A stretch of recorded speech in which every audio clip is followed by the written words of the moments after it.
What is your biggest concern today when you see all this stuff going on? Well, so my mother grew up in South Texas with her grandparents who survived the Great Depression. So she's one of the few Americans left who remember what it means to save before you spend.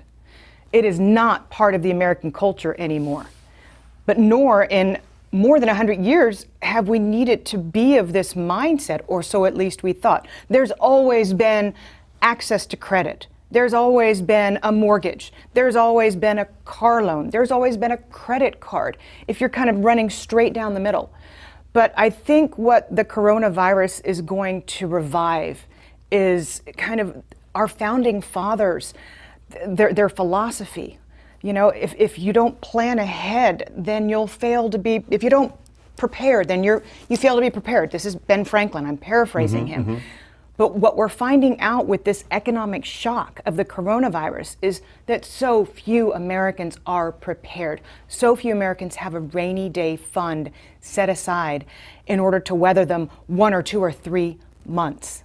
And that's problematic, and it gives me great hope at the same time, because I think we're going to return to some of our more frugal roots in this country, which has vast implications for the U.S. economy. How do we get here, though? I mean, you know, obviously, you know, the coronavirus is a form, some call it white swan, some call it black swan, because we have experienced some kind of a pandemic before, so we can't necessarily call it a black swan like a 9/11 maybe was a black swan. But how do we get to this point where our habits are so much leaning towards debt and constantly being in debt? How do we get to this point? Well, I think it's been something that has been encouraged by Federal Reserve policy and by politicians in America for generations, plural. You know, we came out of the 1980s after the stock market crash, which was really just kind of a blip in a longer economic cycle. But we came out of that with most of our leaders saying, borrow and spend, borrow and spend. Things really got cranked up kind of in the 80s with the yuppies and the baby boomer generation coming out and spending more than they earned. You know, they were the first generation to take on as much debt as they did. And we kind of saw this hockey stick of increase in credit card debt for the first time that was accepted across the country.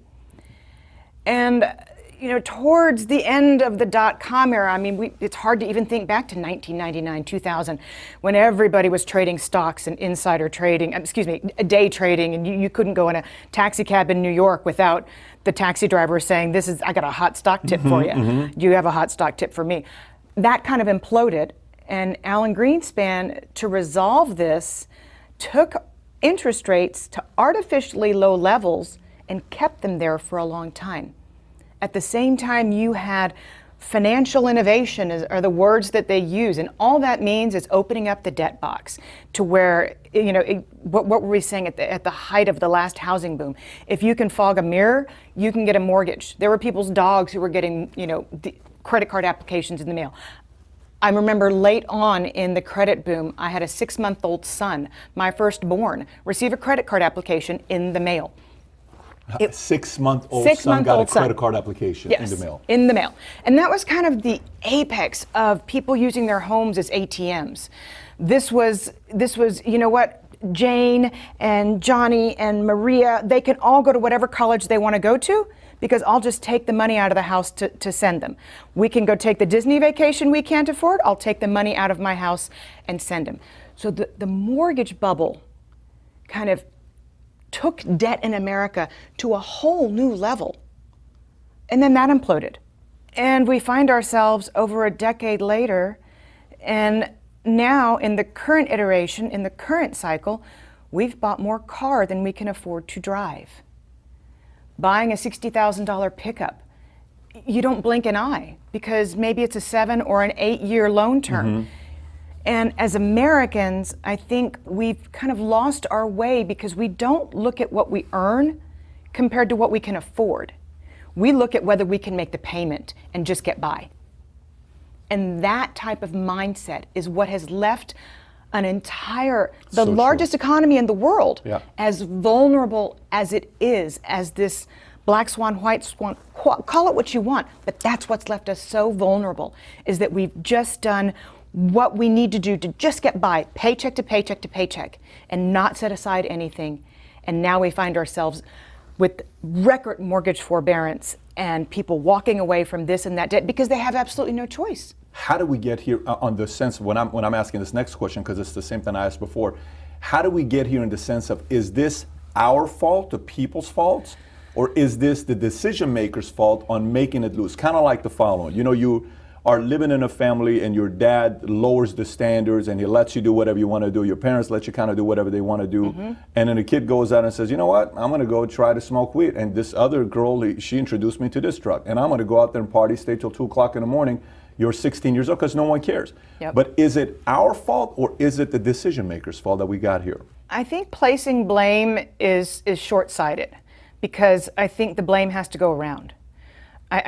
I think that policymakers, and the reason I wrote Fed Up in the first place, is that at the highest level, especially if you're economically vulnerable or if you don't know everything that there is to know about finance. It's not as if they teach it in high schools, much less colleges, as a requirement. So Americans aren't financially literate by the design of our educational system. So you get the politicians and you get the heads of the Federal Reserve, and they encourage this. So you're saying, well, that's a leader.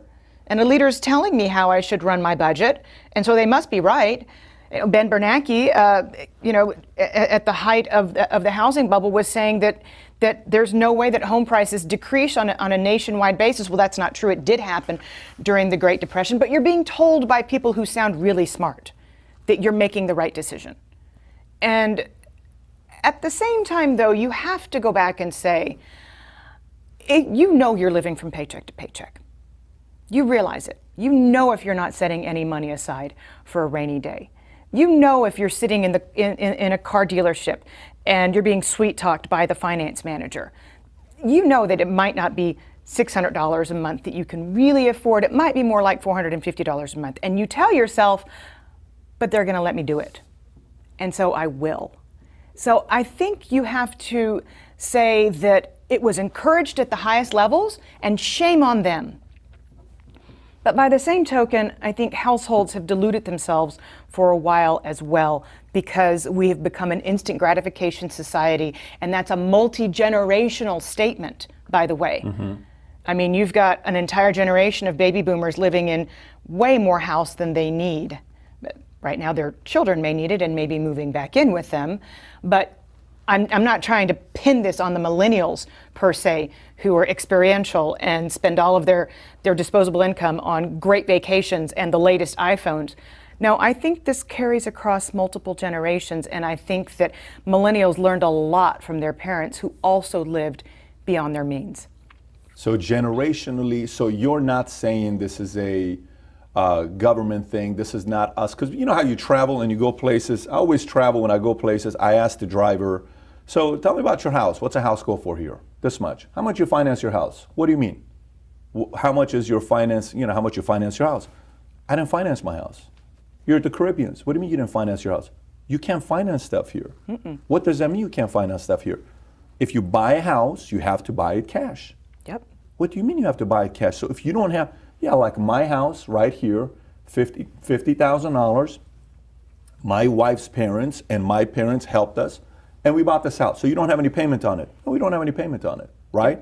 So that's very normal for a lot of people in different countries. That's right. Where in the U.S. it's kind of like, well, I can buy that house and finance it 95% or 90%, or back in the days, Nina 100%, and my payment's only going to be $2,000 a month, and I'm financing a $250,000 house. That part to me is, if we allow that to be the norm, well, the people are going to take advantage of it, okay? Mm-hmm. So, the chicken and the egg story, I'm curious to know who started this standard, because there has to be somebody held accountable to this here. I run a company. If in our company a mistake happens or we take a hit, all the points, everything's going to be pointed at me. They're going to say, well, he's the CEO. What'd you do? How come you didn't make the right decision? Right. How come you didn't go raise more money at a time where if a crisis was going to happen, that we could maintain our status and all this other stuff? Fair enough. I'm the CEO. Someone has to be held liable for this. Yep. You're an economist. You're an expert. I know I read your stuff. You try to be as diplomatic as possible because you're trying to respect your peers and the industry you're part of. Who started this? I'm trying to figure out who is liable for starting this mess. So, I would say that it goes back to a Democratic or a Republican administration, but the truth is, when the Community Reinvestment Act came about, first of all, let's go back a little bit further. We're in Texas. The savings and loan scandal happened here. In the aftermath of this great crisis, where Texas was the epicenter, you had homes clear at fire sale prices. So you had mass foreclosures, but you also had people come in who were going to live in the homes and buy them on the cheap. And then the market cleared. And it was ugly and it was messy, but the market cleared. Contrast that with politicians really enjoying saying that owning a home is the American dream. And you can cross that from Clinton to Bush all the way on through Obama. But the thing is, they were telling Americans that owning a home was the American dream. What they were really saying was mortgaging yourself up to the eyeballs with the assistance of a federal agency. Then you get to feel wealthy. You're not actually wealthy. You've actually become an indentured servant to this great big mortgage market, which is the largest debt market on planet Earth, larger than the U.S. Treasury market. I mean, it's multiples of the size of the U.S. Treasury market. And politicians found out that people enjoyed feeling wealthy, even if they weren't. And again, we were not a country founded on the ideals of debt equals prosperity. No, you save, you invest, you prosper. And having Fannie Mae and Freddie Mac and the FHA extend, increase eligibility for mortgages. I mean, when the Vietnam War ended in San Antonio, Texas, my parents borrowed money from the parents, and with the help of a VA loan, they barely got a mortgage. And it was known for their generation that they were supposed to strive to pay that mortgage off before they retired. You certainly don't go into retirement with mortgage debt. And yet, here we are in America today, and the majority of retirees still carry mortgage debt. Think about that. You're in retirement and financially vulnerable. I know it makes it, but it is what it is. And it's the culture that we have accepted. And we've been told by our leaders that it's the way it should be. Who's questioning them? Oh, I think right now Mother Nature is questioning them. I think right now the coronavirus is questioning them. I think that there is going to be a severe cultural backlash where families feel the pain enough to say and make decisions on their own. If they're encouraged to take on debt, sure, we're going to go back to our ways in some sense of the word. But there are predictions right now that unemployment could surpass that of what we saw during the Great Depression. I mean, these are unfathomable numbers that we're considering in America. At the apex, at the height of the Great Depression, 1 in 4 Americans were out of work. In 2 weeks' time, we had 9.95, nearly 10 million jobless claims in America. In 2 weeks' time, we got to 1 in 16 Americans. And what we know from studying Google Trends, you can track any word on Google Trends. Right now, if you track unemployment insurance, it's really popular, especially in Texas and in New York and in other states where there's been a tremendous backlog. Florida is going to be coming up big time because they have such an antiquated unemployment insurance system that people can't get through to file the unemployment insurance claims that they need to right now. But what we know from studying Google Trends is that the third wave was even bigger than the first and the second waves as other states went into shutdown. So we haven't seen the worst of what we're going to see in terms of the ranks of Americans who are unemployed. They took a survey just overnight. 75% of Americans have seen their income cut by at least 25%. In other words, even people who are keeping their jobs aren't making the same amount. Sure. They're not working the same hours. Maybe one of the two breadwinners lost their job. You've got your kids at home, online schooling, and you're trying to do your job even if you are working remotely. You may as well be on your roof trying to get your job done and form a sentence. I'm a writer. I mean, I mostly write and conduct research, and things work out really well for me around 4 or 5 a.m. when the whole house is asleep. But this is a cultural shift, is what I'm trying to say. This is unlike anything generations have seen since those who survived the Great Depression. So Mother Nature is holding these people accountable with coronavirus, aka coronavirus, which... And I'm not saying it's revenge or anything of that nature. I'm just saying it's shining a very bright light. I totally get it. It's highlighting a lot of the things that they've been doing that we haven't been prepared for, and now, hey, you're being held accountable. What are we going to do now? I get that part. When we read, the articles that say unemployment is projected by the end of second quarter to be at 30%. You just you read it. You're like, yeah, it's going to be at 30%. You're looking at the news. It's going to be at 30%. It's going to be at 30%. And so let me skip the channel and I'm going to go to this next one. 30% is 30%. What does that really mean if you were to unpack? And here's what I mean by unpack 30%. If we were to unpack 30%, consequences, so ripple effect. If we go to 30%, 75% is minus 25% of income right now of Americans. 1 out of 4 was unemployed back in the Great Depression. 30% means 1 in 3.3. So we're going to go into some tough times. What is the ripple effects in what industries? What happens to people, economy, safety? Where does that go? What could that look like? So you're asking the key question here, because for as large as the fiscal stimulus is, and we've already got $2 trillion out there, the Federal Reserve is going to lever up by a multiple of 10, $450 billion, so that they can keep a lot of businesses still in business, some of which may or may not deserve to go out of business, but we'll get to that. But the fact is, from what we know today, the stimulus checks aren't going to hit until when a lot of Americans have been out of work for 6 weeks or more, the time the actual stimulus money hits their accounts. 6 weeks. Well, it was 3 weeks from the time of the signing of, when Congress passed the legislation and it was signed into law. And by then, there were plenty of Americans who had been in shutdown for 2 or 3 weeks. So there have been a lot of people who have been trying to get by on God knows what. That's why you've seen wealthy restaurateurs in major cities open their restaurants back up on their own dime to feed people who don't have food. We're talking about breadlines that you read about in history class in middle school. People who don't have food. And let's stick with restaurants for just a second. The percentage of restaurants that are never going to return, never, is tremendous. What do you mean by that? Never going to return? Never going to reopen. Never going to be able to find the financing. Your average restaurant has 2 or 3 days of cash flow on hand. A great restaurant maybe has 1 or 2 weeks of cash flow on hand. But they've been asked by the government to keep all of their employees employed and wait for the Small Business Administration loans to come through and float them through to the end of September. A lot of business people in America did the math and said, this isn't going to work, and I can't tell you that the demand is going to be there at the end of the second quarter, best case scenario. You can't tell me that as many Americans are going to go out and spend the way they used to. You can't tell me that as many Americans are going to go to concerts, go to the movies, go to sporting events, go to music festivals, get on planes.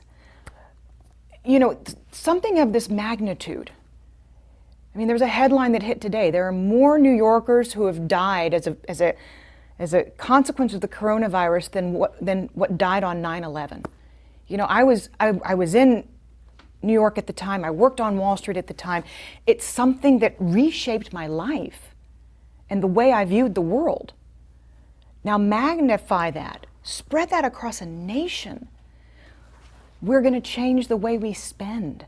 And if we change the way we spend, we're not going to need to tap into as many services as we once did as a nation. So what I'm trying to say is, let's say we get to 30% unemployment. And let's say the worst of the virus has passed. That doesn't mean the economy is going to heal overnight. It might take years. And that's what people are not factoring in. Because if you have something of such magnitude that it changes the way you view the world and it changes the way you view spending. 2019 was an extraordinary year in American history. Business investment had clamped down appreciably. We had a trade war going on in the background. There was a global economic slowdown. China and the United States there weren't Chinese people coming in and buying US homes. So there were a lot of things that didn't occur in 2019. To offset it was the American consumer, was the US household. Consumption is typically 2/3 of the US economy. That's the way it's been year in and year out for a very long time. In 2019, consumption was 90% of the US economy, as the Federal Reserve did everything they could to elevate the stock market, keep risky asset prices up, keep people feeling wealthy because they look at their 401ks, and spend beyond their means. 90% of US gross domestic product in 2019 was consumption. I can't tell you when we're going to get back to a normal world of 2/3 of the US economy being consumption because of the massive shock that this is placing on US households, and the way that they're going to perceive money going forward is going to be a tremendous change. So you're saying even after this, we go back to business as usual, the recovery is not going to be immediate, because you have two camps right now, right? One camp is saying the moment this thing clears up, we're going to have, the economy is going to go back to 30,000, Dow's going to hit 30,000, everything's going to go back to business as usual, people are going to go back out and they're going to do what they're doing. You're saying, no, it's going to take a while for us to recover from this. Your argument on it taking a while for it to go back to recovering from this, is it based on the fear people now have that's going to take a while to recover from still the concerns of being around too much traffic, where we're not going to go back in the habit of going to sporting events, games? Are you saying the habits and the fears of people is going to take us to go back to business as usual? Are you saying more the financial decisions we're making right now of these businesses going out of business going to take us to recover? Which part are you kind of saying? Is there more mindset or is there more business? Well, you've described waves 1 and waves 2. There's going to be an initial reticence and fear among people in terms of being in densely populated events, whatever they may be. So that's your initial fear factor. But what I'm speaking of is what comes behind this, is a realization on the part of your average working American that they need to save more in the future. That they will never again wake up and say, why am I feeding my family ramen? Why didn't I set money aside in my last life? Is that a good thing? Oh, I think it's eventually going to be a great thing, but it is going to mean that that the coming recession, the recession that we already know that we're in, is going to be more protracted and drawn out than what many are right now assuming as a base case. This could almost be like a filtering process to take us back to the habits that work. Are you saying almost to, how you talk to the generation that came from the Depression? They're always a little bit paranoid. They're always a little bit more worried. That's right. They are always a little bit more like cautious. When you talk to people older, they're always a little bit more paranoid because they've experienced a lot more things. Are you saying that this generation may pick up a little bit of the habit and a mindset of the Great Depression generation of being more paranoid than before? Because if that's the case, I actually don't think that's a bad thing. I don't think it's a bad thing, Yeah. and I think that it's long overdue in this country, but it's going to change the way the economy operates on a fundamental level. You're going to perceive, if you right now are stretching your dollar to fill up your grocery cart, when this is all said and done, even if your income goes back to what it was before, you might not be saying, I want the high rise at Disney and the full package for the family. You might get in the car and drive somewhere and go camping. If you're at the store, you might not say, you know what, I'm going to buy that lovely pork tenderloin. You might buy the pork chops. You might be more frugal in the way you approach everyday purchases because you were forced into being frugal because of this, because you were forced to overnight make a budget and live within it. How different is that than '08? Because even in '08, if you remember, guys were buying condos in Vegas for $700,000, $1 million. Oh, just put another one. I'll buy another one. I'll buy another one. And everybody had an S500. Everybody had a nice car, Porsche, Ferrari. Then when '08 happened, market tanked 39%. We're like, I'll never do this again. So we kind of went back to good habits for 2 or 3 years, and then we went back to our bad habits again. How different is this from that? The difference is that the government then was able to come in with many programs, mortgage modifications. Don't get me wrong, there were 10 million foreclosures in the United States. It was a tremendous hit, but there were still many mitigation programs at the time. And the Federal Reserve had actual traditional tools. The Federal Reserve was able to take interest rates from 4.5% down to the zero bound. They were able to inject stimulus into the economy, whereas today they're starting at the zero bound. The country had never known what a printing press was. The country had never known what it was for the Fed to try and inflate financial markets, which they successfully did.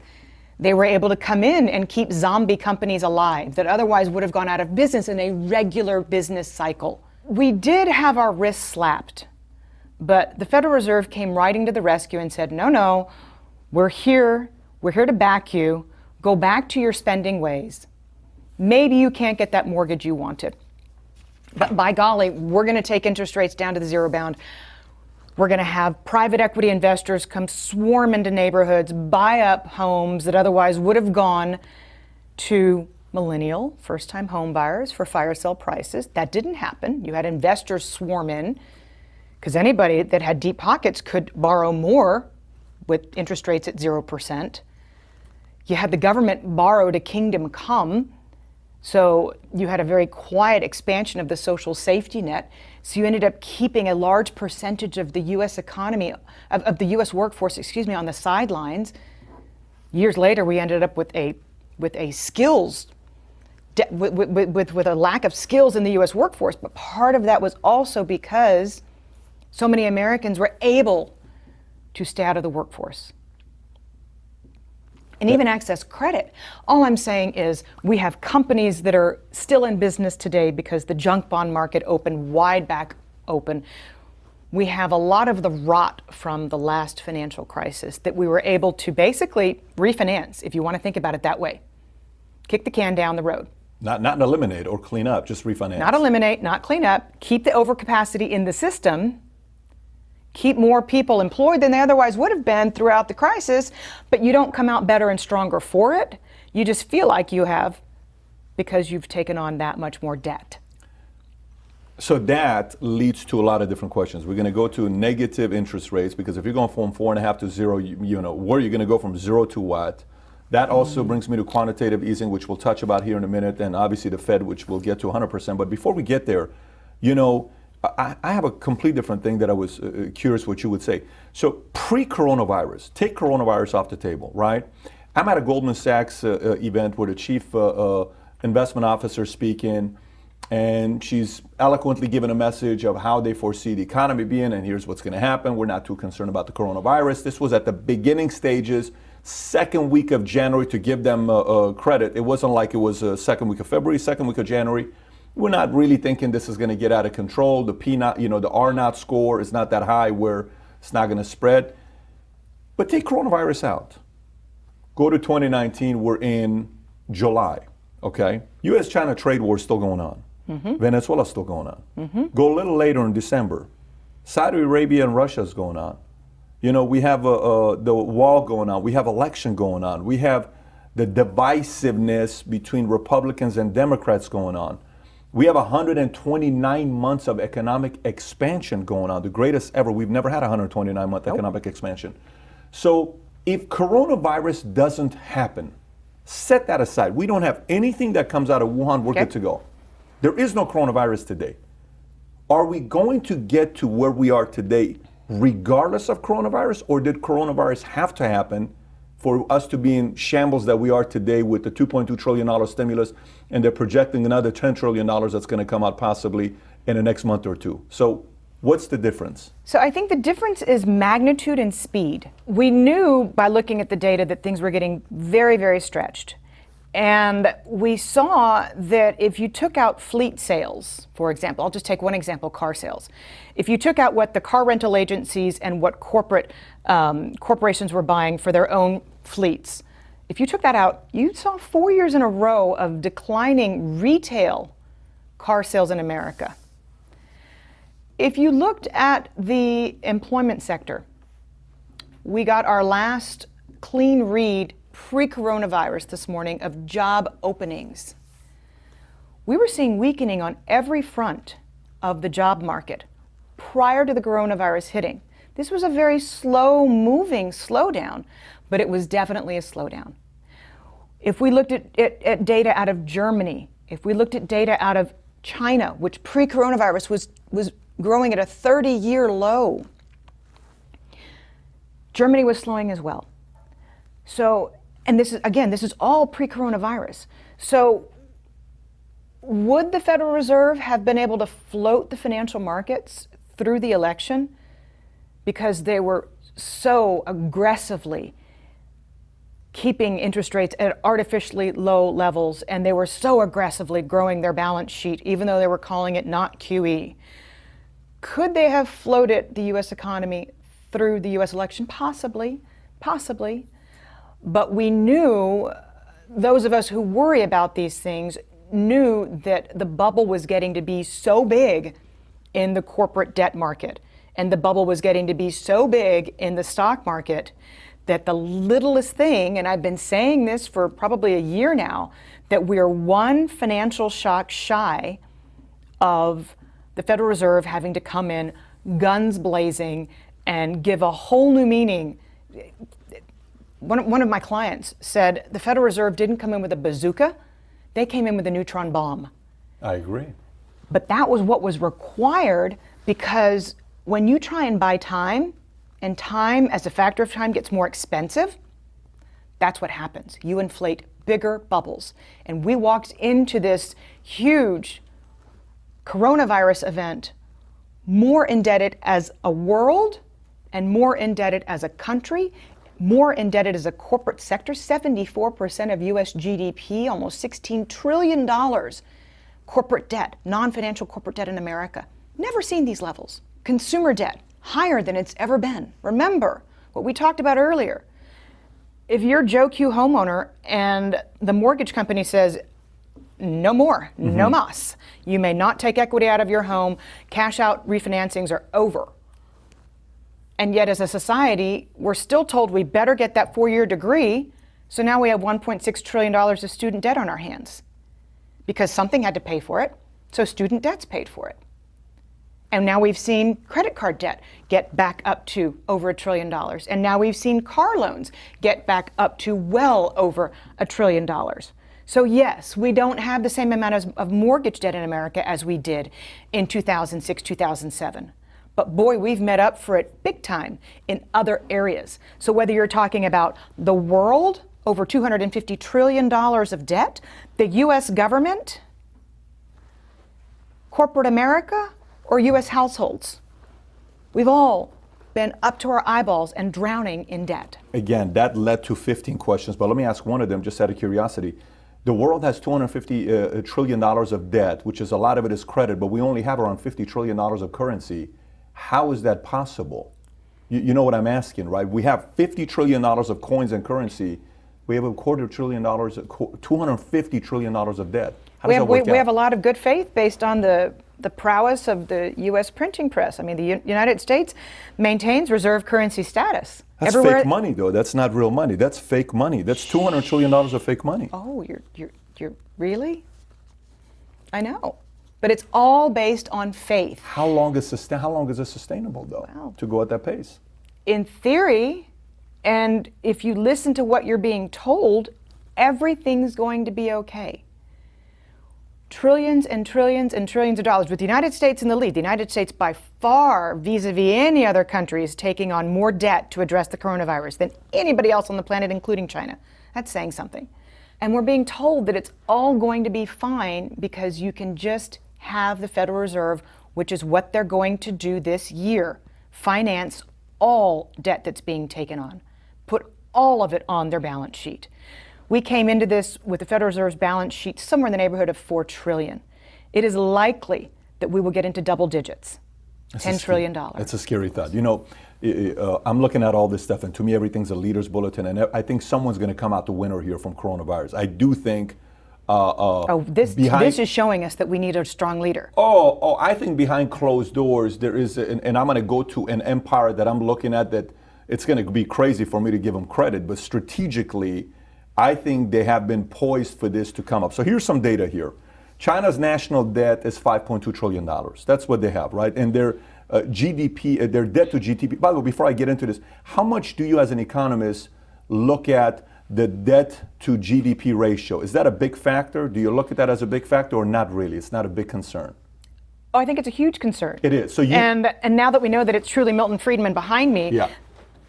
I always adhered to his philosophy that there is no such thing as a free lunch. You can buy time. I mean, God knows we've seen a lot of time purchased, bought, but we haven't seen it paid for. So yes, I think that there will be ramifications. Okay. So when you're saying that as an economist, you do look at nations and say Japan's at 221% debt to GDP ratio, they're about to have a massive recession taking place. It's going to take them a couple decades to recover. Do you go to extreme measures when you see numbers like that, or it's not a measure point that you look at and say that's a very big factor? Well, it really is a country by country basis, and I don't want to, I'm not trying to back out of the question, but internally in Japan, they own their own debt. Their fate's not necessarily tied to other countries. Which means? That they're not beholden to the kindness of strangers, unlike the United States, where Japan owns $1 trillion of U.S. Treasury debt. China owns over $1 trillion of U.S. Treasury debt. We assume that we can take on as much debt as we possibly can imagine, and that our borrowing costs will never go up because we just assume that we're number one. To elaborate what you just said, is that in a sense of saying, you know, we're married, we have a family, the Bet-David family only borrows money from Bet-David family. Okay, that's Japan. But U.S., the family here borrows money from anybody, strangers, whoever's that can. Is that a good way of putting over Japan versus U.S. because we'll borrow from anybody? And we also borrow from ourselves, and the Treasury issues it, and the Federal Reserve buys it. So then, if that's the case, let me give you this number and tell me what you think about this. China's in debt 5.2 trillion. Brazil's at 2 trillion. Japan's got 9 trillion, and if you look at the debt to GDP ratio, Japan's at the top with 221, Greece 179, which we pretty much know why, Portugal 138, Italy 138, Belgium 115, US 106, Spain 106, UK 86, France 98.4, Germany 62. You ready for this number? Russia 17%. And they bought 400 tons of gold the last couple of years. A lot of these nations that have their gold have been sitting on the same amount of gold for a while, but Russia's been coming up on the gold leaders bulletin. Why are they at 17%? Their debt, by the way, Russia's debt is 217 billion. I don't have it written anywhere here, but Russia's because debt you is, don't have any billions on your page, you only have trillions. Trillions. Russia's only at $217.3 billion as of February of 2020, I believe. Are they looking at this saying, we're gonna make a vertical move in the next couple of years here because we're a little bit more responsible than others, or no, that doesn't mean anything? But at some point, if the rest of the world begins to push back, let's say certain countries emerge stronger from this global recession than others. It tends to be, if you're going to make a move, it tends to be he who has dry powder, the least amount of debt, the most hard assets, is able to assume more leverage and power than they otherwise would, based on looking at the size of the country's economy. In other words, to your point, Russia has not weakened their balance sheet, they've strengthened it. And they're long-term planners. China's a long-term planner as well. China has a ton of debt, but China also has been a lender to many nations with natural resources throughout the world, and quietly been colonizing a big portion of the world, and they happen to have an ally in Russia. So you can connect many dots. No doubt about it. Theoretically. No doubt about it. But all of this debt we're taking on does weaken our position on the global stage. I think you're saying theoretically because you're being diplomatic, but I think that's more than theoretically. By the way, China's number, if you can verify this, Kai, I just want to verify this. If I'm saying this, if I'm incorrect, please let's correct it. I believe China's debt to GDP ratio is 50.5%. which is also low with Russia. Out of all the names I said, they're low with Russia. So it's interesting how the position is taking place. I will push back a little bit, though, because if you add up all of the different sources of debt in China, boy, they're 300 or above 300%. If you Corporate debt, household debt, and the fact that there's a lot of state debt that runs around in places that isn't really identified. If you did that with us, where would we be? If we're right now 106, if you apply the corporate debt and everything, where would we probably We're be? in the upper 200s. So they're still higher than us if you take everything in place. Yes. Okay. China is still higher than us if you're considering all forms Got it. of debt. That's good to know. So now, $123 trillion, U.S. collective liabilities that we have. How do we pay that off? I mean, this whole thing about debt, how do you pay off $123 trillion? Oh, I don't think there's any kind of an assumption about paying it off. I think there's an assumption about carrying the debt. How long is that debt going to be carried? I mean, it's hard to say. Look, this is, there are so many. The next generation of constitutional lawyers is going to be very busy. States cannot declare bankruptcy. It is against the Constitution of the United States for the state of Illinois, for example, to declare bankruptcy. And we know from what we've heard out of Illinois initially that they're going to stop making some payments, that there's the potential for the first time since the Great Depression for a state to default on its debt. But the federal government is not legally able to come in and bail out Illinois, theoretically. They're breaking a lot of laws in D.C. right now, so I'm sure that they would just pass a special legislation of some kind and come in and do it. But that would be questioned constitutionally. What the Federal Reserve is doing right now is also going to be questioned constitutionally, because the Federal Reserve cannot buy corporate bonds. But by setting up a separate vehicle through the Treasury Department, a special purpose vehicle, takes me back to my days of studying Enron, off-balance sheet financing. That's what the government's doing right now. And by ceding control to the Treasury, the Federal Reserve has lost its independence. If you want to take the argument to an extreme, if Donald J. Trump is Steven Mnuchin's boss, then Donald Trump is running the Federal Reserve right now. And that's legal. That's law. Because there's $4.5 trillion that's going to be directed via the Federal Reserve and the Treasury. And Donald Trump has said that he will not answer to anybody, even though he has behaved and he's appointed an inspector general from his administration. But there are things happening in America right now. And you started asking me about entitlement spending, and that's what brought public pensions to mind so quickly, and that's what brought the state of Illinois to mind so quickly. There's an assumption that there'll never be a price to be paid. But if you think about what the average American household's about to go through, there are the makings of a third political party in this nation to question what is going on. It's very easy to see, because right now there's a large percentage of the U.S. population that has no voice. This has been said for a while, though. You're really thinking we can have a third, because everybody's been saying third political party. And by the way, it'd be a great thing to have a third one. But we've never had critical mass. But you and I are talking about 30% of Americans being out of work. Critical mass right there. You've never had the critical mass.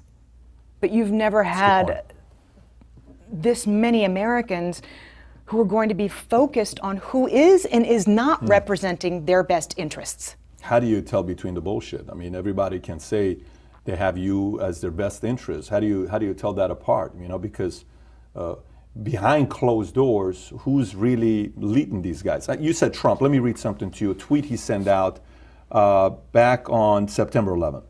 The Federal Reserve should get our interest rates down to 0 or less, and we should then start to refinance our debt. Interest could be brought way down, while at the same time substantially lengthening the term. We have the great currency power and balance sheet. And the U.S. should always be paying the lowest rate, no inflation. It is only the naivete of Jay Powell and the Federal Reserve that doesn't allow us to do what other countries are already doing, a once-in-a-lifetime opportunity that we are missing because of boneheads.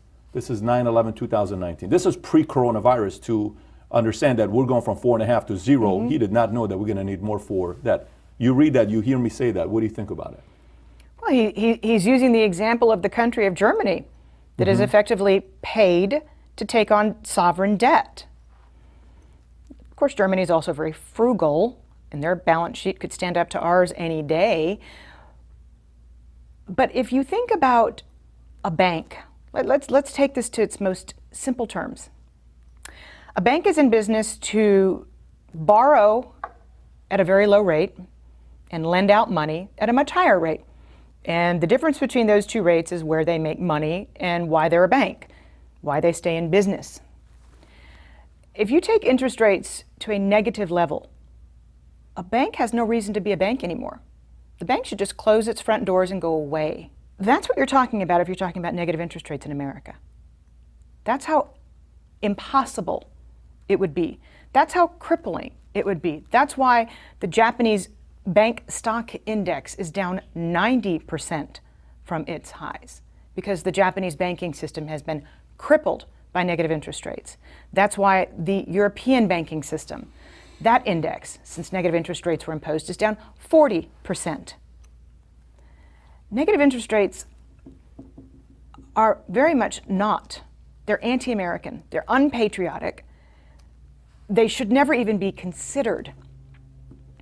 And to Jay Powell's credit, and those are not words that I use often, he has pushed back against negative interest rates because he understands the Pandora's box that would open, with all due deference to our president. Let me ask you a question. President Trump obviously has never been a China fan. And not in the last decade, he's not been a China fan. He's tweeted about it, he's talked about it, he's openly said China's not a friend, he's not an ally, so we know that, right? And I think we actually know that. Yeah, we know that. Okay. So the question I want to ask is, has he been a fan of the Fed pre-becoming a president? As somebody who's in real estate, that's how he's made his wealth. Okay. Is he a fan of the Fed, or did he always have issues with the Fed? Because I'm going somewhere with this. Mm-hmm. Has he been a pro, or you don't know? If you don't know the answer, it's fine if you don't. No. When he was campaigning, he was very open and adamant about saying that the Federal Reserve was inflating a stock market bubble with artificially low interest rates. That's what he said on the campaign trail. So that's a matter of public record. So let me ask you this question. Is there a possibility, even a possibility, that he is wanting to do whatever he can, if it's even possible, to bankrupt the Fed, the Reserve, Federal Reserve? To bankrupt the Fed. I mean, you can't bankrupt the Fed. You can always bail the Fed out if you're Treasury. I know you can, but to get it to a point where we're getting But is he away trying to from- break the Fed? That's what I'm saying. To go to a point where, hey, we learned our lesson, now we have to get away from it. Is there any possibility that's the direction he's going? Again, the Federal Reserve purchasing corporate bonds is in direct violation of the Federal Reserve Act of 1913. That law has been thrown away with the stimulus package, because through a special purpose vehicle, the Federal Reserve can, through BlackRock, a massive firm, buy corporate debt and put it on the Treasury's balance sheet. If, again, you take this argument to the extreme, the financial markets have been nationalized.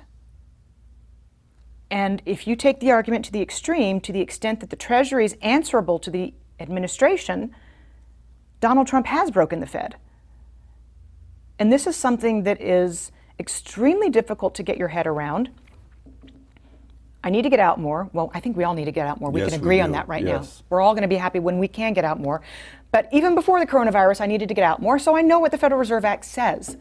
And when I was inside the Fed for 9 years, in the heat of the financial crisis, it was debated as to whether we could buy corporate bonds, and the answer was no.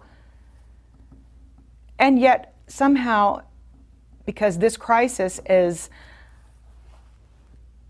as severe and swift as it is, we have said we're going to set the law aside, look the other way, and find a workaround so that we can make sure that we don't have a full-blown meltdown in the corporate debt market.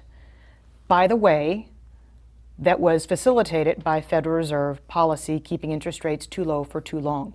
You would not have had a doubling of U.S. corporate bonds to $10 trillion if the Fed had not repressed interest rates in the first place. So one of my heroes in the world of finance is Jim Grant, and he's always said it best. You can talk about Alan Greenspan not imposing margin requirements in 1996 when he said the words irrational exuberance, recognizing we had a stock market bubble. He could have done something about it then. He decided not to. Alan Greenspan again was informed in 2003. People are getting home loans who shouldn't be. This subprime mortgage thing's going to blow up. He could have made mortgage requirements more stringent, lending standards more stringent. He chose not to. So Jim Grant has always said that the Fed is both arsonist and firefighter, and that is exactly the same exact case today. So you break the Federal Reserve Act, you annihilate Fed independence so that you can come to the rescue of the corporate bond market that wouldn't need rescuing had it not been for Fed policy. This is an old strategy of wars. It's a Hegelian dialectic. This is the Hegel philosopher would talk about create the problem, blame it on somebody else, then be the one that comes and offer a solution. You'll be the hero. Oh my gosh, thank you so much for coming and saving us, but you're the one that originally. It's very deceptive. Now, the question you said, if that's the case, Trump broke the Fed, was that intentional or accidental? That's the real question. Well, I will say that Wall Street was, you knew that Wall Street had its pacifier taken away. And there was huge whining among the babies on Wall Street saying, we've got a problem here in the corporate debt market. We've got a meltdown. We might have systemic risk, which is risk you can't contain, which is risk that the Federal Reserve could not do anything about. And we've got to come up with a solution for this right now. So you could say that the need was there. I think a lot of people who would be otherwise known as capitalists would disagree with you. And they would say if they borrowed too much and they couldn't afford to service their debt, then let them go out of business. So I think that you will be told that the need was there, but I think that's a red herring.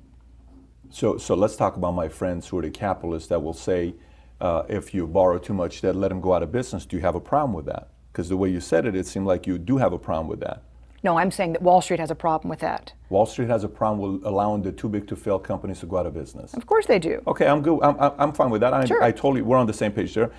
Because they get to do deals regardless. 100%. But if you take half, they don't want all their corporate clients to go away, these big investment banks. They want them to stay in business by being bailed out. But then here's the problem. So what kind of a habit are you teaching if it's the constant bailout? If I know my dad's going to bail me out every time I go do something stupid, he's going to come and pay the $1,000 bail and I'm going to go home. It's like, yeah, don't worry about it. Just don't do it again, man. What's wrong with you? And I know I'm going to do it again, and he's going to bail me out. What the hell am I learning? What lesson am I learning? If you're not a lot. I mean, if you look at the cash flow of major American airlines, 96% of it went into share buybacks, and we've just wholesale bailed them out. 96% went into the buybacks, but right now with the 2.2 trillion, wasn't there a clause that they can't do any buybacks if they took any money? That was part of the discussion that we're having. That was part of the discussion. We will wait and see. There's also part of the discussion about not laying people off until a certain date and time and not paying executives more than some exorbitant amount. Who holds the Fed accountable? Like, the whole thing with the audit, how the audit never took place. Who holds them accountable? I mean, we had Jeb Hensarling. He was in Congress at the time. He left. There's very little appetite during crises to hold the Fed accountable. This won't come until after we're past this and the people realize what's been done. But right now, Congress needs the Fed badly. They need the Fed to keep the stock market up. They need the Fed to keep these companies in business. They need these companies to keep their employees, but they can't address the entire problem. And now the great debate is whether or not the Fed's going to come in and cross the final Rubicon. What I'm writing about this week asks one simple question. Will the Federal Reserve buy junk bonds? Doing something that no central bank in the world has done. Will they go that far?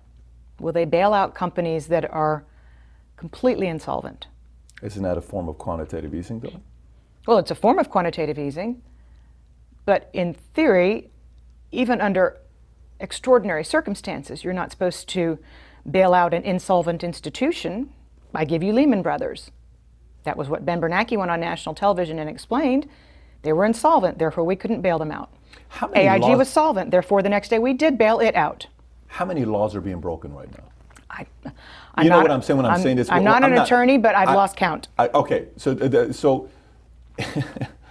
oh my gosh, you know, the longest time, you know, Milton Friedman, one of his hiccups was that he had a challenge with another economist, was the fact that he felt you can allow capitalism to do its part without any laws. And then later on he came back and says, no, if there's one thing we definitely need, we need laws. Maybe we don't need a lot of lawyers, but we definitely need lawyers, because China, I think back in 2004, they had only in 1994, I think they only had 4 law schools and only 2,000 lawyers in China back in 1994. So there wasn't a lot of laws. So right.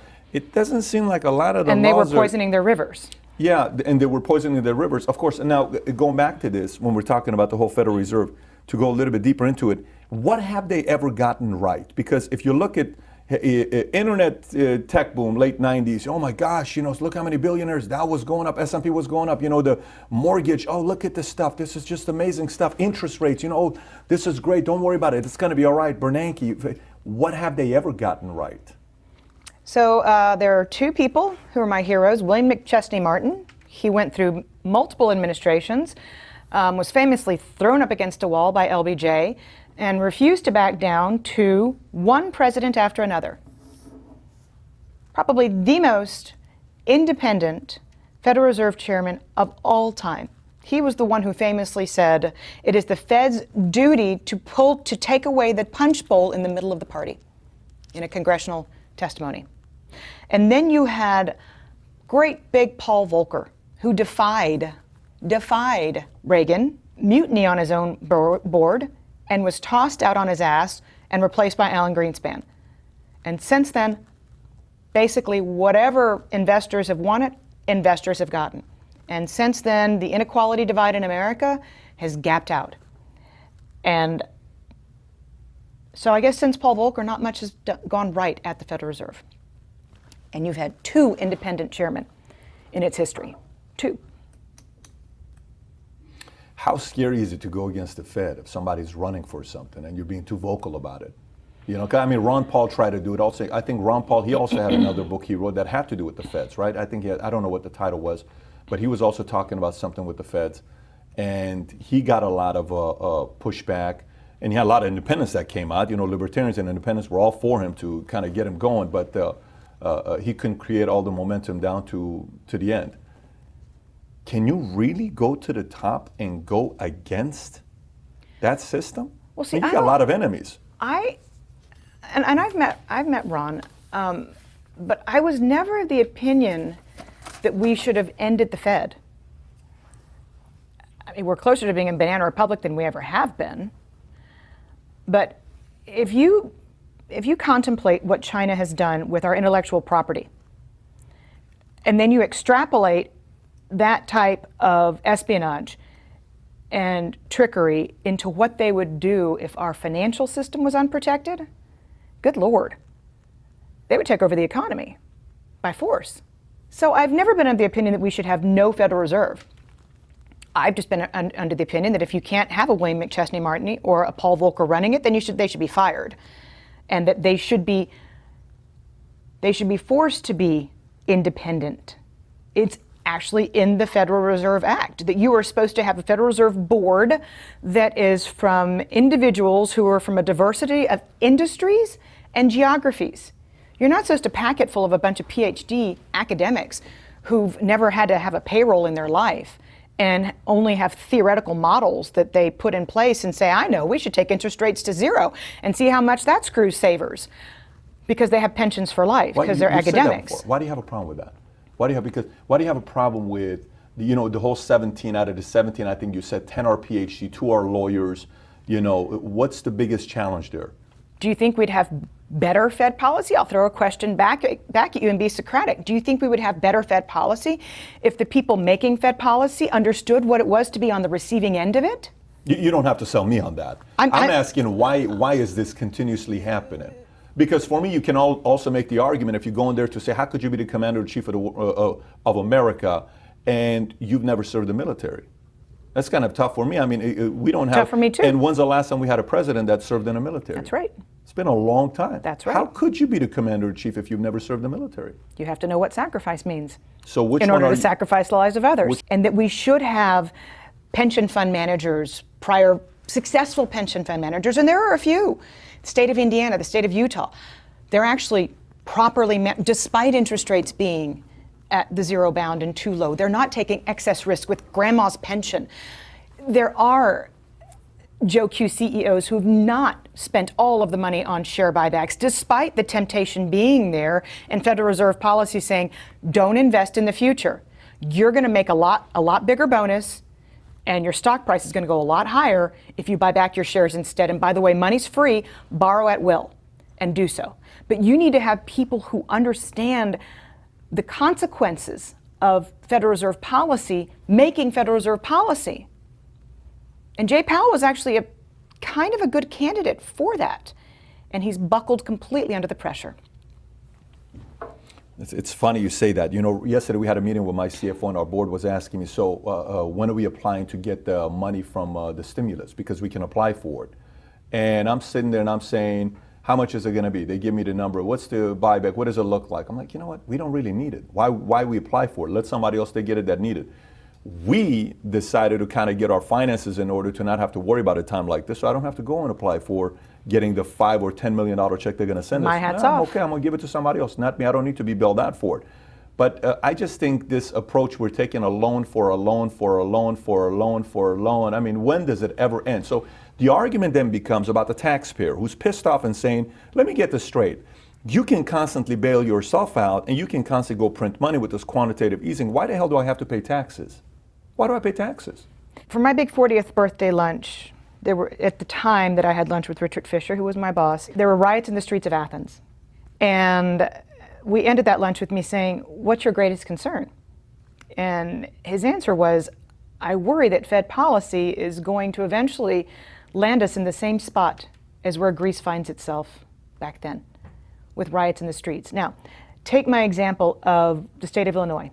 You're a Chicagoan. Your 401k has been decimated because you're one of millions of Americans who've been told to keep your money in the stock market no matter what. And there's no other school of thought. You've got countless investment advisors all giving the identically same advice to all of America. So you're Joe Q 401k holder and you're pissed off. And you've lost a good chunk of your savings, and you know you're going to have to tack at least another decade onto your work life to make up for what you've lost. Now, the city of Chicago has just bailed out its pension again. So you're told that your property taxes and your state income taxes are going to have to rise to pay for it. Let's just say Social Security and Medicare run out of money. So you're also told by the great people in Washington that your federal taxes are going to have to go up as well. So you're bailing out the pensioners, you're bailing out the federal government, you're bailing out corrupt state politicians and unions who have given way too much more than they could ever afford to pay for. And your next door neighbor's a fireman who's living great, and he's set for life. These are the seeds of social unrest. Listen, I'll turn it over to you. Final thoughts. What do you imagine the families watching right now, and they're kind of listening to this, and you've shared a lot, we've covered a lot. What words of reassurance or preparation or anticipation, what could you share with the rest of us? The Great Depression in America was one of the darkest chapters in U.S. history. But it also brought out the best in Americans. Hershey, Pennsylvania exists because Hershey himself employed Americans, construction workers who were out of work, to build the city. This is a time that as Americans we can come together and not talk about helping our neighbor, but help our neighbor, truly. Give them what they need. This is a time for America to shine. And I'm involved in a fundraiser where we're procuring masks to get them to frontline workers. And I'm watching people open up, whether it's food, to their fellow Americans. This is our finest hour.